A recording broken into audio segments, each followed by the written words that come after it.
Now, it might just be me, but I find catchphrases, after a while, start to get a bit annoying. Could be an age thing, not really sure. But yeah, sometimes people who speak in catchphrases, it can get a bit annoying. Lol. Somewhere in the postscript to COVID, we had a new one called the Great Resignation, which was suggested that this was a period in which people re-evaluated their careers and opted to make changes. Fair enough, I suppose.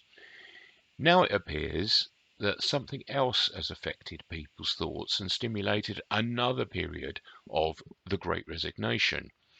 There's an article on the DPA website which is called "The Great Resignation Trend Continues as Workers Embrace AI and Upskilling." And obviously I'll put a link in the text so that you can have a look at this. So as far as I can see, on the one hand, it suggests that AI is being used to cope with the increase in workload. It's helping make processes more efficient. And on the other side, it's also being suggested that AI is changing people's roles, meaning that they opt to do something different. Now, the research was conducted by PwC, who contacted 56,000 workers. So it's a pretty big sample. It's worth actually seeing what the views are. Now, as many of you will know, I am extremely old, and I can remember a period in the late 80s and the early 90s when apprenticeships seemingly died and disappeared.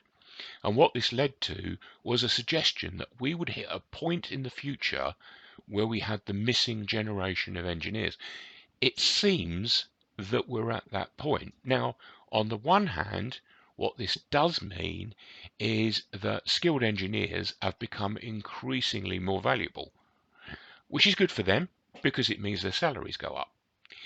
It also means that many companies are producing their components, their machines, in such a way that they do not need skilled operatives to use them, basically.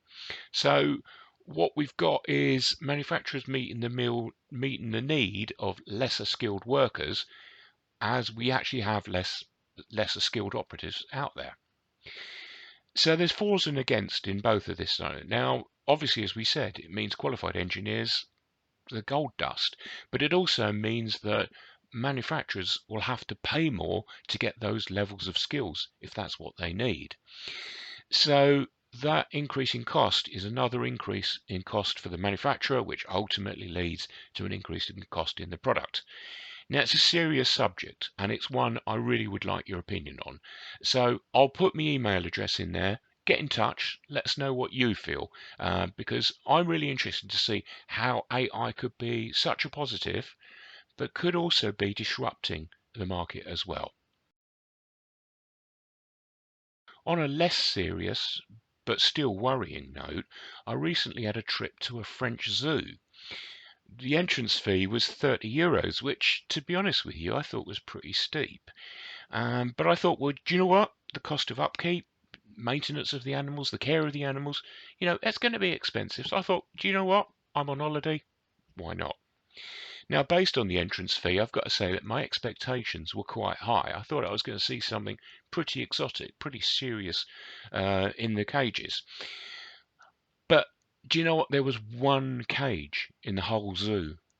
One. So I thought this must be pretty amazing to charge €30 for one cage. I got up to the cage and all that was in there was a baguette.